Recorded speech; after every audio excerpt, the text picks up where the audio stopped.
Quinton Simon disappeared in October of 2022. More than a month later, his remains were found at a nearby landfill. His mother, Leilani Simon, is accused of murdering him and then leaving his body in a dumpster. On the stand is Melaine Bowling. Now, she lived near the defendant's family and befriended Leilani Simon. She's now facing direct examination. Let's get back into court. You've talked about your contact with her during the time she lived near you. Yes. In the same town. Yes. Did you all have daily or near daily contact at that point? When she was pregnant with Quinton, we had it was about almost every other day, if not weekly. Well, I want to ask specifically about when she lived in the same town as you. Yes, every day. Okay, yes, every sir. day at that point? Yes. And then after she moved, and I understand it sounds like she bounced around a little bit. She did. What was the nature of your contact with her after she moved away from Glenville? Text message and phone call, FaceTime. And how frequently did you say that you would have contact with her? So when she got with Bubba, it kind of drifted off a little bit. And that's, I don't know why. I can't tell you why, but we drifted off a little bit. And then she would, be contact out the blue. She'd call me, I text her, I call her, she texts me, vice versa, just to see how we are doing, I always checked in on her to see if she was doing okay, if the kids were okay, how they're doing, how big they're getting, stuff like that. Did you talk to her on the phone regularly during her pregnancy with Quinton? Yes. About how often? She updated me, with every appointment that she had. Did she talk to you during those phone calls about things that were going on in her life? Yes. And tell me again how you viewed the nature of your relationship with her. I viewed her, like I said, as a little sister that I wanted to help guide in the right direction. So you're close? Yes. During her pregnancy with Quinton, where you're having this regular telephone contact with her, did it include calls? Yes. Did it include text messages? Yes. Did it include FaceTime? Yes, a couple times so I could see Zane. Did you ever catch up over fairly long phone calls, or are we talking about 1 or 2 minute things? No, these were hour-plus long phone calls. And that's during her pregnancy with Quinton? Yes. During that type of contact that you described, did she talk to you about the state of her relationship with Quinton's father, Henry Bubba Moss Jr.? It was rocky. They were fighting a lot. Then was a time where they did break up, and she was depressed. Made some comments to me that were concerning, but they fought a lot. Like what kind of comments? The comments that, which I, at the time, wanted to think maybe she was depressed and going through something. That was my thought process, but thinking of it now, I don't know. But she would say how she wished maybe if I didn't have Quinton, if I would have had the abortion like Bubba wanted me to, he would still be here. Now, is that something she said to you after Quinton had been born? She has mentioned it after and while she was pregnant, yes. Okay. And how did you react to those kind of comments? It shocked me. I mean, I was what? Coming with, I have 3 kids myself. I'm not the one to judge, someone on abortions and stuff, but she didn't want to have one, and that's on her, okay? But I did not. It was really shocking. I didn't agree with it, in my opinion. That's my opinion. I want to ask you a couple more questions about those kind of remarks. Yes. You said that she made those remarks, but before Quinton was born and after Quinton had been born? Yes. Roughly how many times would you say you remember her saying things like that? Off the top of my head, but while she was pregnant with him and right after he was born, say about 2 or 3 times. Okay. And you said that the nature of the comment was maybe if I had had the abortion, Bubba would still be with me. And that was a remark she made both before Quinton was born and after he was born. Yes. Can I conclude from that then that Bubba had already left her before Quinton was born? Yes. And there's at least, sounds like 1 or 2 times where she said this, like, while Quinton was a newborn. Yes. A newborn and while he was older, too. Now, I want to kind of move forward in time. Did you remain in contact with her to one degree or another over the phone throughout Quinton's short life? Yes. Okay. And let's say from, between Quinton's birth to October of 2022, how often would you say you were in contact with her during that time frame? And I understand it's like a year and a half. Yes. So, trying to think. So she came to my son's party in 2019 with Danny. I asked her to bring the boys, and she said that her mom had them. I'm sorry, but I'm trying to remember. No, it's fine. What was the question again, sir? Okay. About how often were you, let's just talk about, I don't know, the year leading up to October of 2022. Okay. When Quinton is no longer a newborn, okay? Yes. How often would you be in contact with her at that point? At that point, so it could be weekly sometimes, and then it would jump from weekly to monthly, and then I would have to be in contact with her. I would sometimes not get any contacts back for a few months. Then it'll come out the blue, she'll contact me, and we can go from talking to each other for like 2 weeks straight, and then there'd be gaps again. But in any case, it sounds like you never cut off contact completely. No.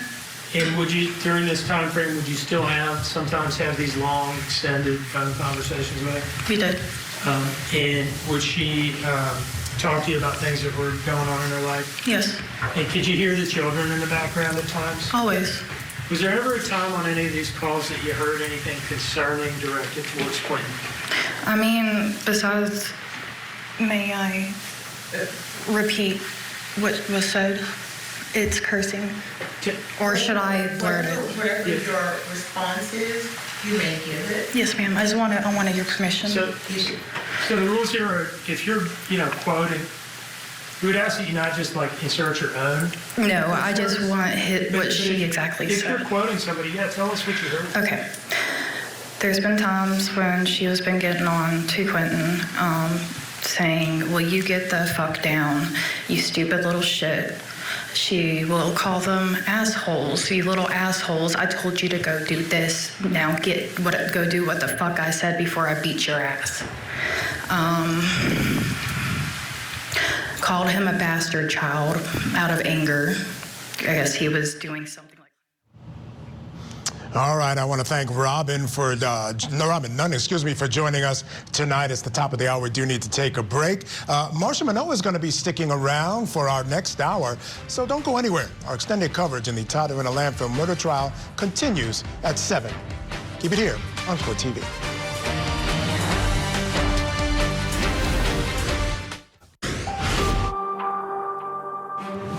There's been times when she has been getting on to Quinton, called him a bastard child out of anger.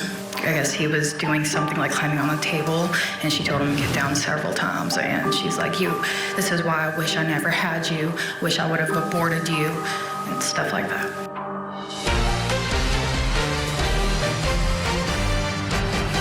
Welcome back to our special coverage of the Tyler in a landfill murder trial. I'm Michael Ayala. Leilani Simon is accused of killing 20-month-old Quinton Simon in October of 2022. Quinton's body was found weeks later in a landfill. Now, earlier today, Leilani's ex-boyfriend was back on the stand on cross-examination. The defense attorney pushed him about his drug and alcohol use and how much he remembered when Quinton went missing. The testimony is continuing. On the stand now is a woman by the name of Melaine Bowling. She's a former neighbor and friend to the defendant. She's basically testifying about her feelings about Quinton. That's Leilani's feelings about Quinton. Let's head back into court. I mean, besides, May I repeat what was said? It's cursing. Or should I blurt it? Whatever your response is, you may give it. Yes, ma'am. I wanted your permission. So the rules here are, if you're, quoting, we would ask that you not just like insert your own. No, I just want what she exactly If said. you're quoting somebody, yeah, tell us what you heard. Okay. There's been times when she has been getting on to Quinton.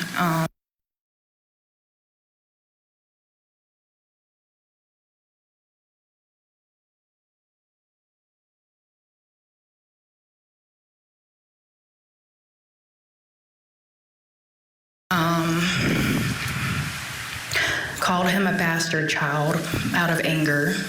I guess he was doing something like climbing on the table, and she told him to get down several times. And she's like, this is why I wish I never had you, wish I would have aborted you, and stuff like that. And I just want to make it clear the circumstances in which you're hearing this. Are you physically present with her when you're hearing these things? No, sir. All right. You're on the phone with her. Yes.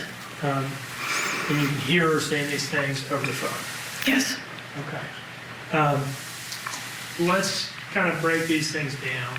You said something about her calling him a bastard child and saying Yes. something about his dad. Yes. Tell us what you remember about that. I know when she would get really frustrated with him that she can be unpredictable and say things very harshly that a normal mother would not say. And about, I wish I never had you, wish I would have had an abortion. I wish I never had your dad, got with your dad, so I would have never had you. Stuff like that. And are you sure she was referring to Quinton? Yes. And how do you know that? Because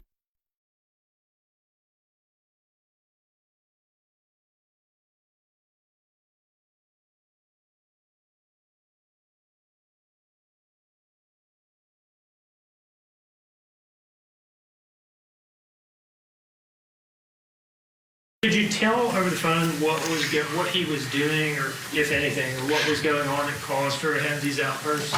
I could hear the kids playing, screaming, running around, like what kids do. I have 3 kids myself, 2 boys and a daughter. So boys being boys, they get rough with each other. And, that happens, okay? But instead of hey, you guys can keep your hands to yourself, time out, and do the separate them or whatever, she would start cussing and snapping and yelling and calling names.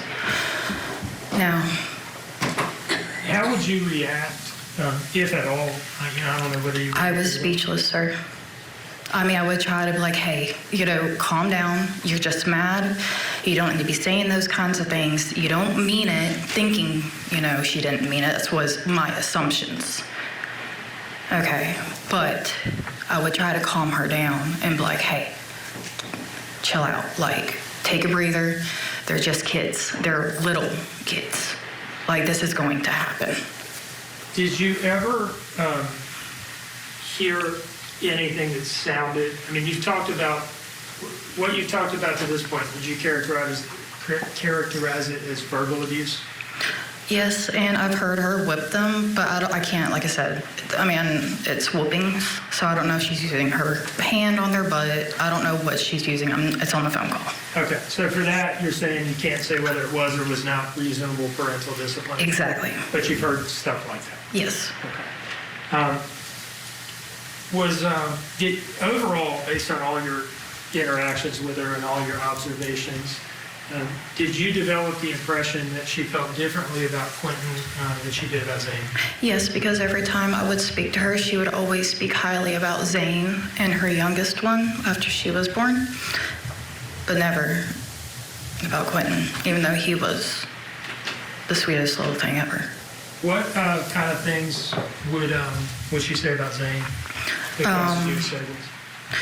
Talking about, how well he is, how smart he is, how he knows his ABCs, 1, 2, 3s, so on and so forth, the potty training, stuff about Cody and her, just talking highly about him and how good he's doing from when I last seen him as a little baby. And do you remember hearing anything like that about Quinton? No.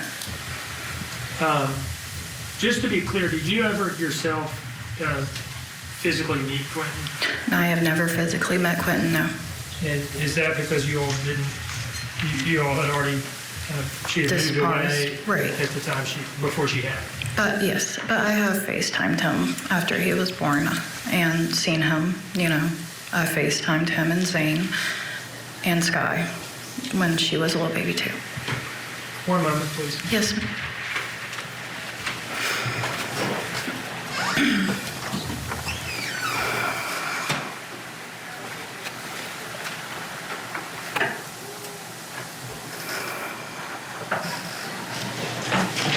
No further questions, Your Honor.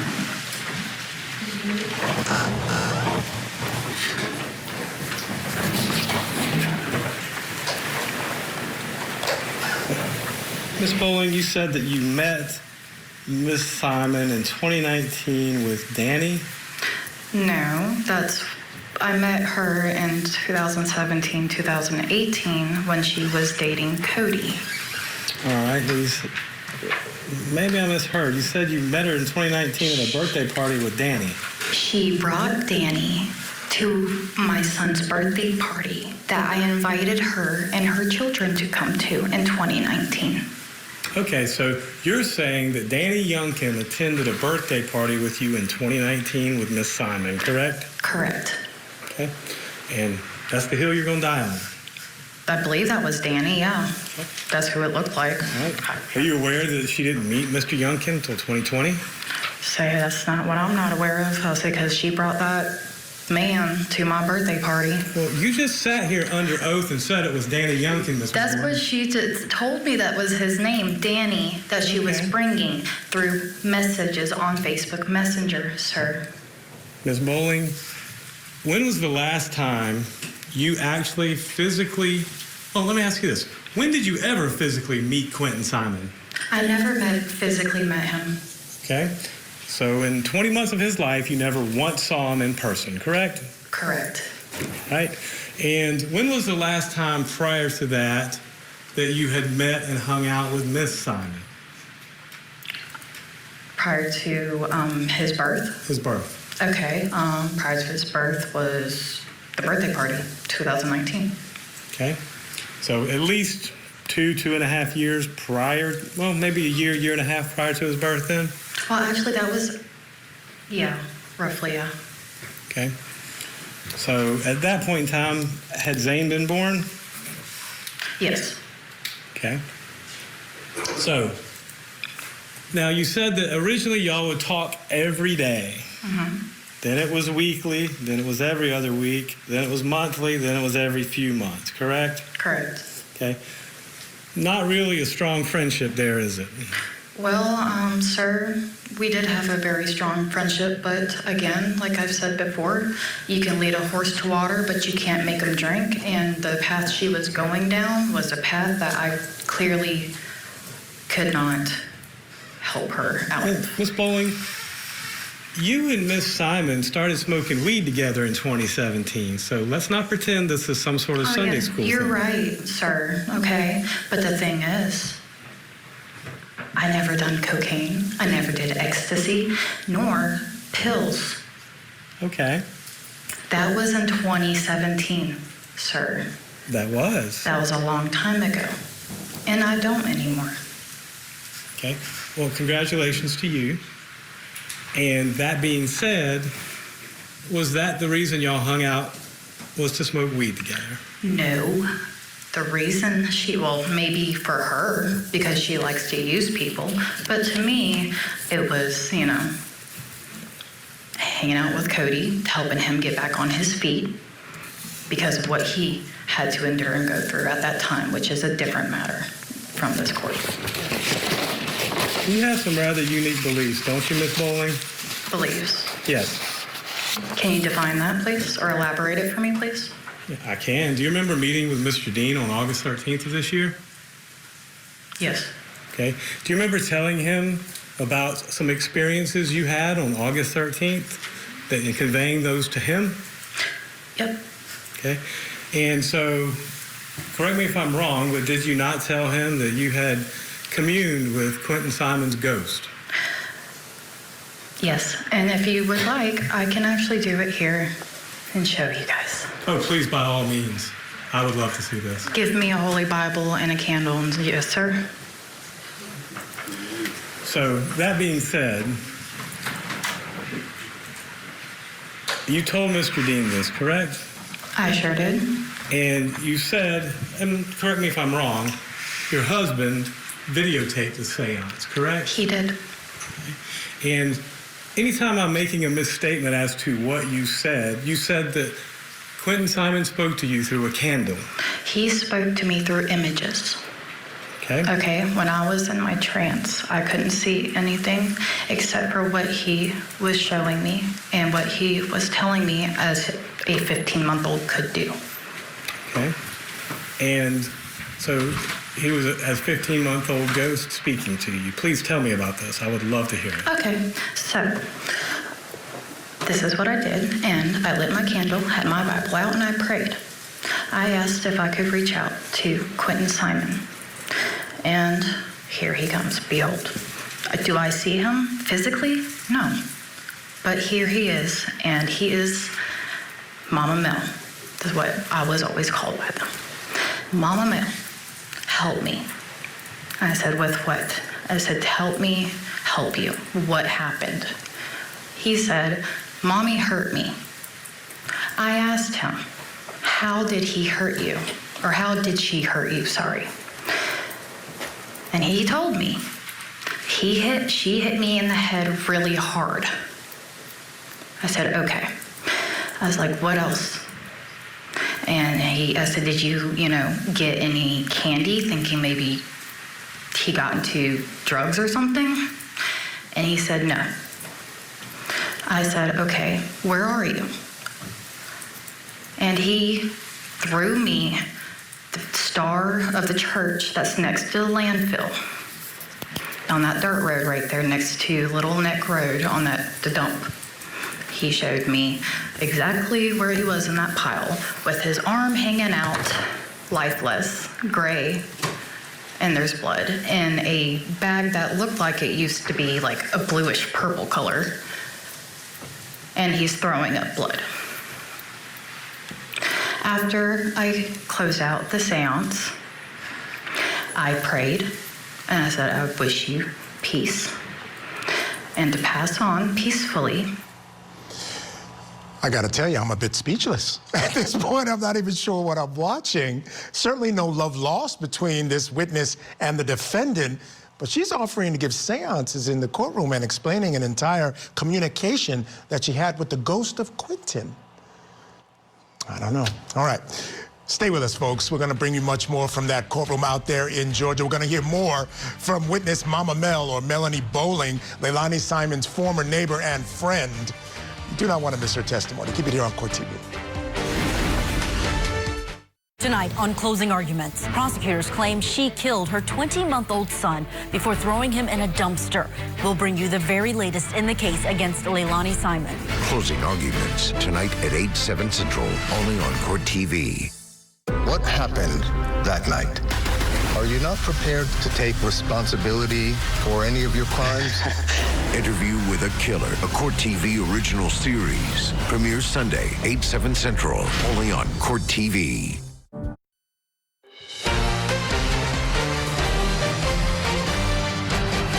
All right, folks, I'm going to take you back to court in a minute, but before we go, I got to check in with our guest joining us this hour. Still with us, criminal defense attorney Marsha Minone.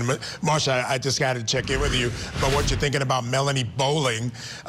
She clearly fits into, or she's testifying to, part of the state's theory about motive here, that Leilani had it in for Quinton because of what he represented, the fact that he was this child of another man, that she was living in North Carolina, didn't like him, felt like this particular child messed up her life, whatever. But at the end of the day, what did you make of her testimony? think it's cuckoo for Cocoa Puffs. There is no need to have had this witness called by the state. You don't have to prove motive. This woman is talking about having a spiritual experience or a seance with a minor child. You've just discounted 100% of any testimony of value she would have provided previously. I would not have called her because I don't have to prove motive. Plus, someone else has already testified in this case that the defendant was aggressive towards the minor child.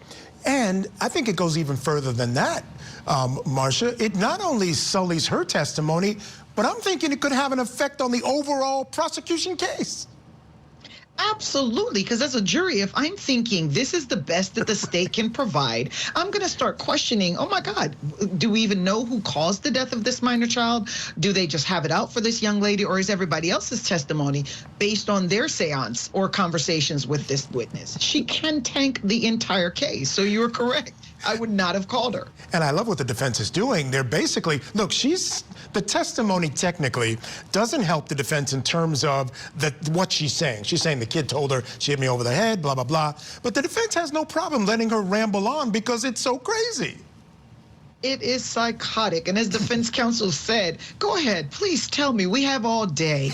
Go ahead and tell this jury how crazy you are and how psychotic this theory that the state is putting up is. I think they would let her roll so that they can get the jurors focused not on the evidence in this case, but on all this craziness. Absolutely. This is absurd, and I don't know why they would do it. And I think if the judge would have allowed it, the defense would have brought in a Bible and a candle and let her try to connect with that child, right? But you know that's just it, right? I would have had one handy. Anyway, all right.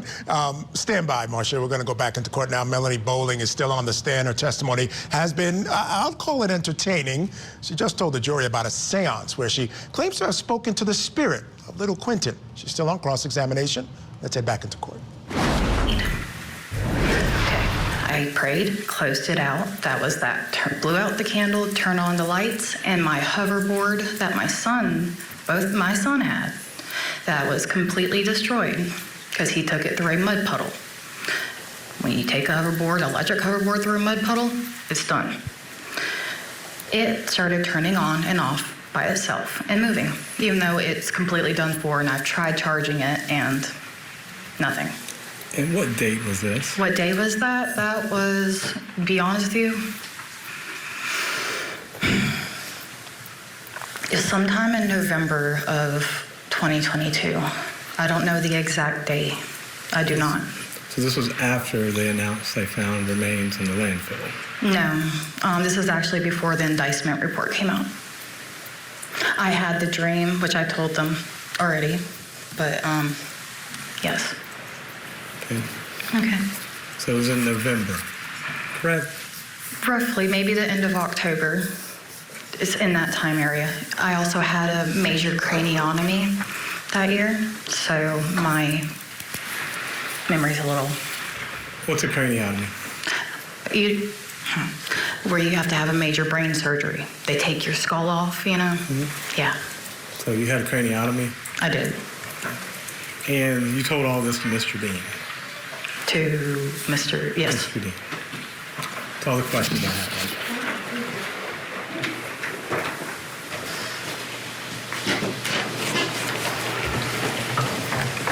Melanie, is it fair to say that I brought you into my office to talk about concrete things that you heard the defendant say over the years about Quinton? Yes. Okay. And that you volunteered the information about the seance, right? I did. Because I don't know if you guys recognize that kind of stuff or not. And do you remember me telling you, well, I have to tell the defense about this because it's a thing you've said as a witness, but that it's seance information is not admissible in court? Exactly, yes, sir.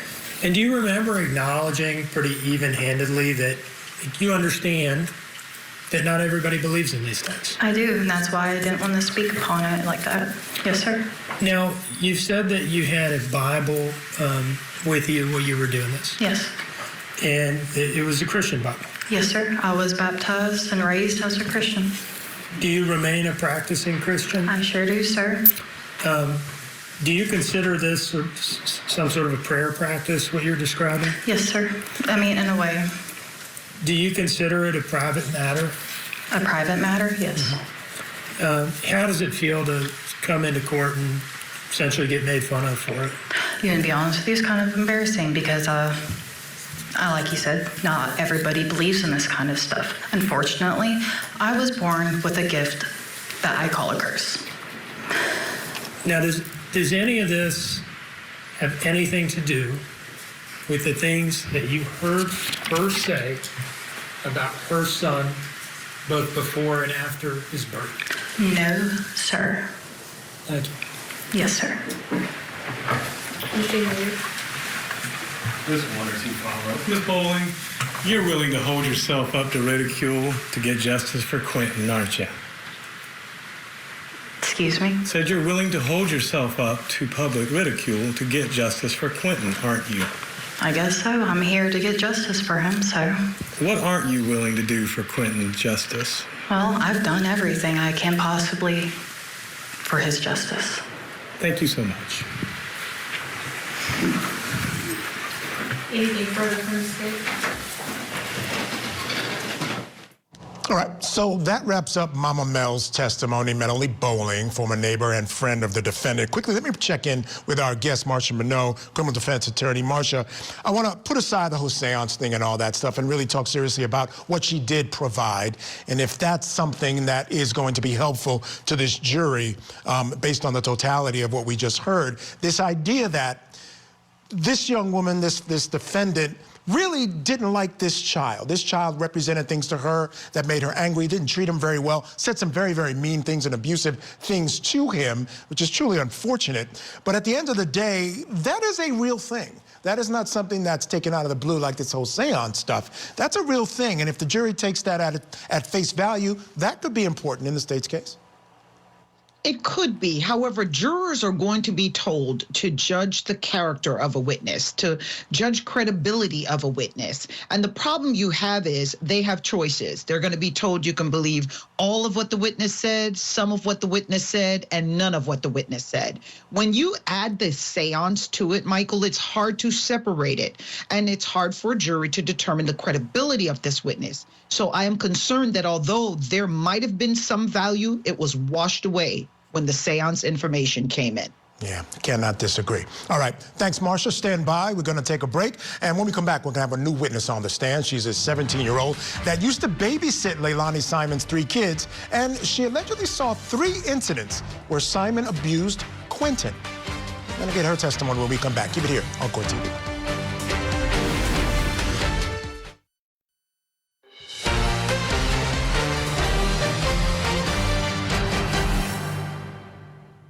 Of the toddler in a landfill murder case, Michael Ayala. We have a new witness on the stand now. She is a 17-year-old that used to babysit Leilani Simon's 3 kids. But the court has ordered that we not show her face. Again, she was a juvenile at the time. We can still hear her testimony. So let's get back into the courtroom. Thank you for asking. Could you please introduce yourself to the jury here? Hi, I'm Talia McCarter. And how do you spell your first name? Talea. And your last name? MCCARTA. Where do you live? What city and state? Not the address. Savannah, Georgia. Do you live on Buckhalter Road? Yes, sir. And did your family used to provide babysitting services for the defendant's 3 children? Yes, sir. Okay. Have I asked you how old you are yet? I'm sorry, I'm tired. No, sir. How old are you? I'm 17. Are you in school? Yes, sir. Where are you in school? Homeschool. Okay. And what grade are you in? I'm 10. Sorry, I'm nervous. Okay. That's all right. If you need a break at any point, just let me know, okay? Sir. I understand you're starting a new job tomorrow? Yes, sir. Where are you going to be working? At Larry's Giant Subs.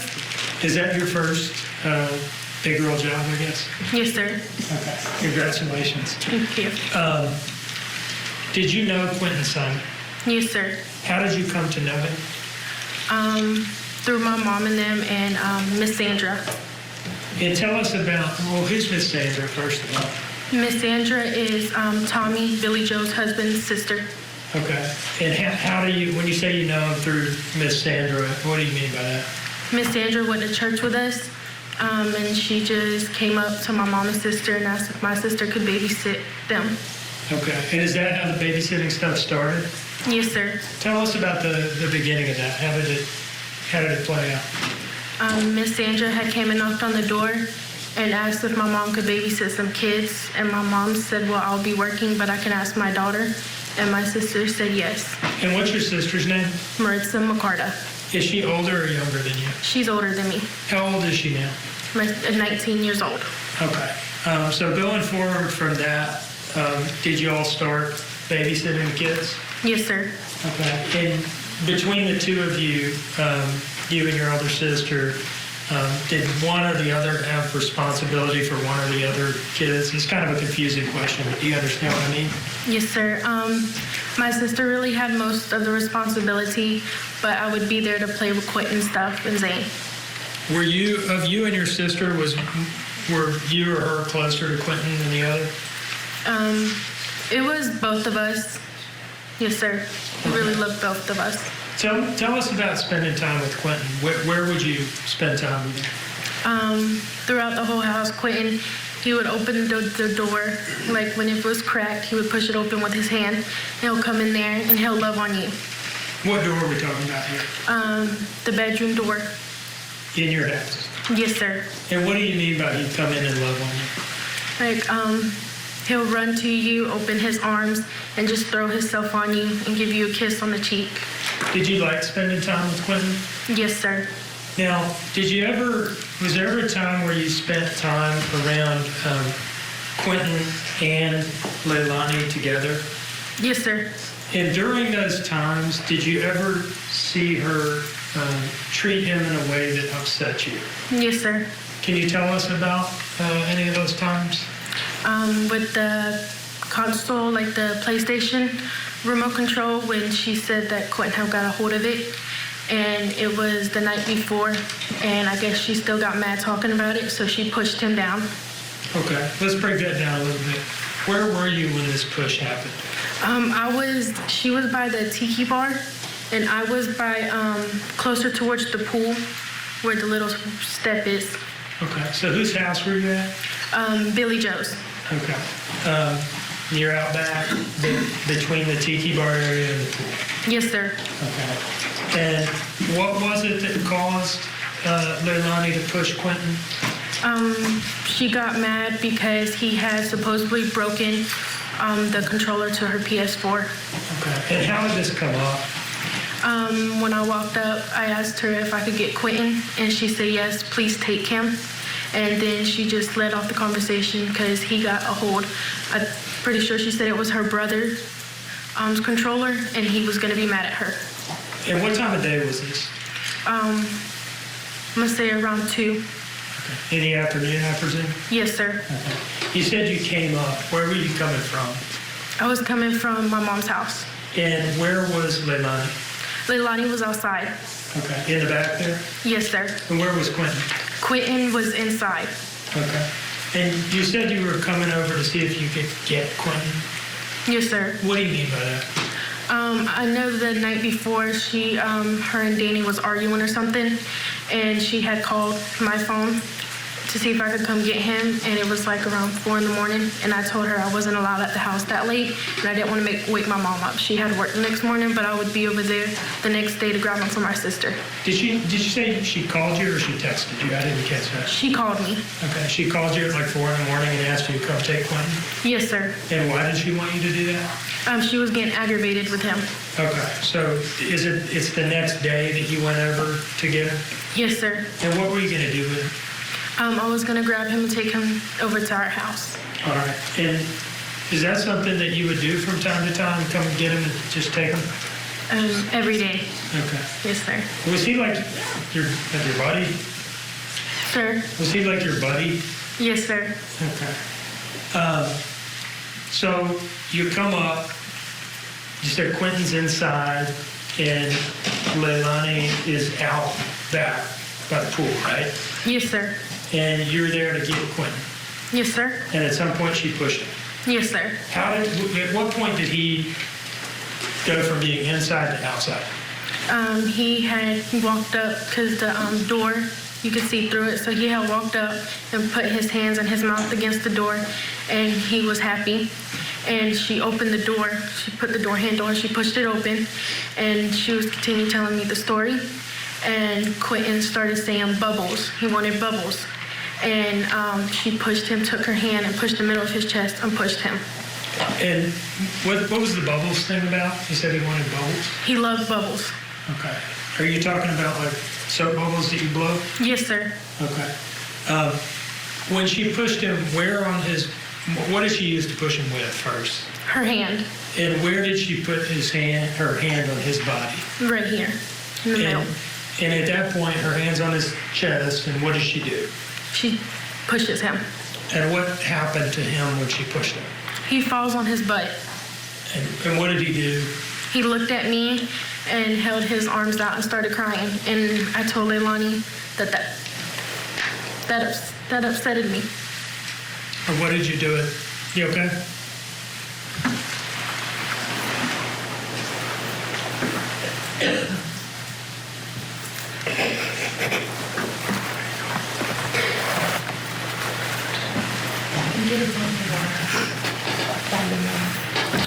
I'm good, I'm sorry.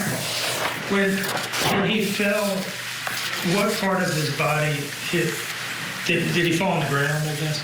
Yes, sir. His tush hit the floor. Okay. And you said he started crying and reached out his arms to you. Yes, sir. Did you pick him up? Yes, sir.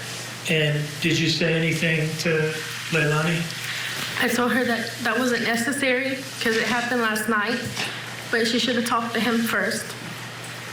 And what happened from there? I took him, I walked him home with me. I don't know what she did after. So you talked about that one push. Was there anything else that you remember that was like that? The pool incident. What's the pool incident? It was me and my sister, and I believe 2 of my nephews with me over at her pool swimming. And Zane had got in the pool, and Quinton wanted in there. And I was fixing to go grab Quinton to put him in there, but instead of her listening to me tell her, hold on, let me get his floaty on, she just full on pushed him in the pool. Pushed him with what? Her hand. And where on his body did she make contact with him? The back. Like middle of the back, upper back, lower back? The middle. Yes, Okay. sir. And she pushed him into the pool? Yes, sir. And he didn't have any floaties on, it sounds like? No, sir. Okay. Was he able to swim at this point? No, sir. What happened once he was pushed into the pool? He went underwater, and when he came back out, he caught his breath, trying to catch his breath, and then he started crying. Was he coughing or anything? Yes, sir. And how did Leilani react to that? She said she really didn't care because if Zane could learn how to swim, then Quinton needed to be as smart as Zane. Now, what did you do when Quinton came up and was coughing and crying? I looked at my sister and I told her I'm going home, and then that's when I asked Leilani, I said, can I take Quinton home? She said, yes, I don't care.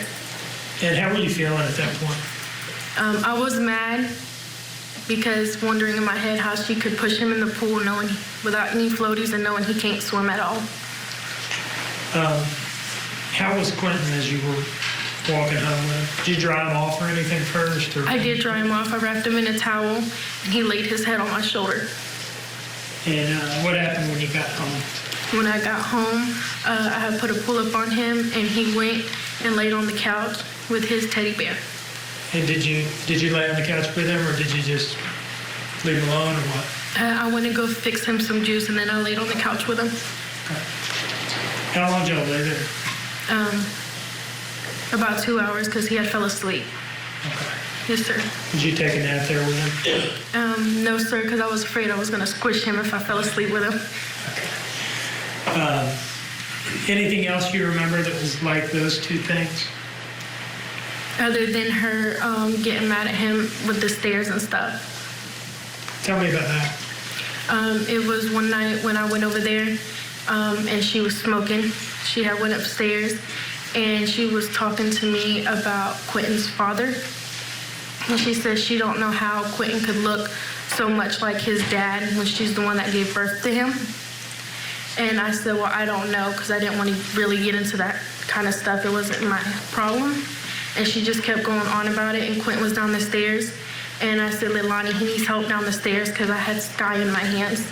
And she said, he's a big boy, he can do it. I said, no, he can't, because her stairs in Billy Joe's house was kind of weird. And I said, he needs help. She said, no, he doesn't. And Quinton just continues to roll. Are you talking about the stairs to the second floor? Yes, sir. You said Quinton continues to roll. What do you mean? When he tripped on the first one, and he starts rolling down. And I hand her Sky, and I grab Quinton. How was Quinton when you picked him up? He was fine. He really didn't cry. Okay. Anything else you remember that was like that? No, sir. You mentioned that incident started with her asking or wondering how he could look so much like his father. What was her tone of voice like when she was saying that? I mean, she sounded happy, angry, sad? She sounded angry. Do you remember if you seem like a pretty mild-mannered person? Yes, sir. But if I asked you to tell me what it sounded like when she said it, would you be able to do that or not? Yes, sir. You want the whole, just how she said it? Yeah. When I walked in, she was like, hey, I got a question. I said, yes. And she said, how the F could Quinton look just like his daddy? I'm the one that gave birth to him. And I said, I don't know, Leilani. I really don't know. She said, Zane's been my number one since he was born, and Quinton's just sitting there and useless. Anything else? No, sir. Do you remember telling us last week about an incident where Leilani hit Quinton in the face? I think backhanded was the word you used. Yes, sir. Do you remember telling us about that? Yes, sir. Can you tell us about that now? From the beginning, correct? Yeah. Zane and Quinton was out in the street. I was walking to the shed, because that's where our laundry room that is. Were you at your house at this point? Yes, sir. Okay. And you said you have a laundry room in the shed. Yes, sir. So what were you walking out to the shed to do? Do my chores, which was transfer the clothes from the washer into the dryer. And at what point did you see Zane and Quinton? When I was going towards the shed. And what were they doing? They were by the mailboxes on the other side of the road, going inside the ditch. Okay. Were they in the road or next to the road or what? They were in the road. Okay. And were there any adults with them? No, sir. What time of day was this? It was a little bit in the morning. I'm going to say around 11 or 12. Okay. And when you saw them out there, what did you do? I ran. Ran where? To get Quinton and Zane. And what happened next? As I was going to get them, there was a white car passing with a lady inside of it. I'm sorry to stop you. I don't mean to interrupt you, because you asked from the beginning, and I did say yes, right? Yes, sir. But I don't want you to tell us anything about what anybody said to you other than things that the defendant said to you, okay? Yes, sir. So let's skip the white car part, all right? So after the white car drove by, what happened next? I took the kids back to my mom's house. My mom told me to take them to Leilani's. So, Don't testify about anything anybody else said. yes, ma'am. Okay? All right. Thank you. Okay, so you went back to your house, and you said at some point, did you take them back to Leilani's house? Yes, sir. And why did you do that? My mom told me to. Okay. And where did you take them when you took them back? I took them when I entered. It was behind where the pool part is, the Okay. back. So you walked around the back, Yes, sir. and you had both of the kids with you at this point? Yes, sir. What happened from there? I kept knocking on the door. Leilani would not answer, and I kept banging and banging. I just continued to bang until she answered. She came outside, and I said, Leilani, Quinton and them was on the road, and she was asleep. And instead of her taking the knowledge of what she had done and wasn't awake with them, she just backhanded Quinton in the face. Can you just... I'll tell you what, no child deserves to be treated the way it's being outlined by this witness. No reason to believe she's lying about it. I'm sure it's changing the way this jury is looking at this defendant. And when we come back, the former babysitter of Leilani, Simon, remains on the stand, has more stories to tell, and then we'll show you some of her cross-examination as well. Keep it here on Court TV, your front row seat to justice.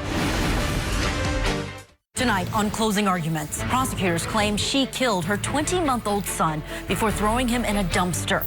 We'll bring you the very latest in the case against Leilani Simon. Closing Arguments with Vinny Politan, coming up next, only on Court TV. What happened that night? Are you not prepared to take responsibility for any of your crimes? Interview with a Killer, a Court TV original series. Premieres Sunday, 8/7 Central, only on Court TV.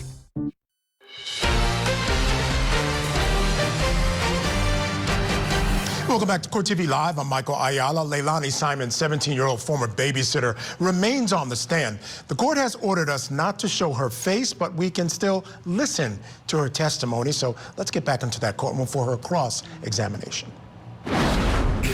June and July of 2022. Is that correct? I didn't say, I said I didn't know the exact months. Okay, well, the different incidents we've talked about. Yes, sir. All the incidents that you named, can you tell me when they happened? No, sir, I cannot. Okay. And when you saw them happen, the things that you've described here in court, did you call anybody like the police? No, sir, I did not. Did you call anybody like DFACS to report Leilani? No, sir, I did not. The PlayStation controller push you described, he fell back on his bottom. Yes, sir. Okay. Did you see any kind of a bruise or a mark or a cut or anything on Quinton as a result of the push you say you saw? Not at the time, no, sir. And the pool incident, obviously that was in the warmer months, but you can't say when that happened either, can you? I know it was in summer sometime, but I don't know the exact month. Okay. And in Savannah, summer can be a pretty long time. Yes, sir. Same question as before. Did you call the police about it or DFACS or any authority to report Leilani Simon? No, sir, I did not. The stairs incident, I think he went down the stairs and you got to him, but he didn't cry, did he? Not for long. He didn't really let out a long one. And you didn't see any marks or injuries or bruises? Yes, sir, I did. Okay, what kind? It was a bruise on right here by his head. Okay. Now the roadway incident. Yes, sir. Okay. As I understand it, you were at your house and you saw the boys out there near the road. Yes, sir. All right. And you went there, actually you ran to them, did you not? Yes, sir, I did. Because you recognized kids in a roadway with cars going by can be a very dangerous situation, can't it? Yes, sir. And it can be very upsetting. Yes, sir. And you knocked on the door, but couldn't get an answer right. Yes, sir. Do you have any idea how Zane and Quinton then got out of the house on their own? Zane knew how to open doors. Okay. Yes, sir.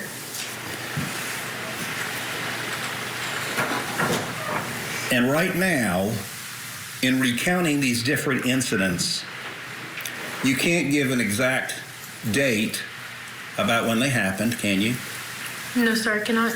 And we've already established you didn't call the police about it, call any authority or any DFACS to report what happened. No, sir, I did not. Thank you. Yes, sir.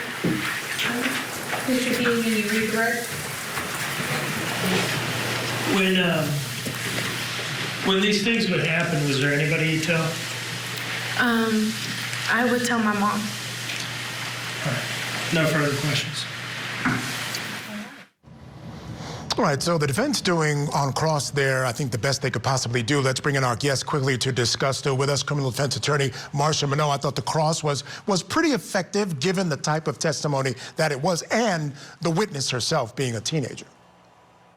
It is. It's a delicate dance when you're dealing with a minor and you're cross-examining them regarding something that they're testifying they saw, especially in this situation where the witness was genuinely emotional in her testimony regarding what she had witnessed. So that's the best I think defense could have done with it.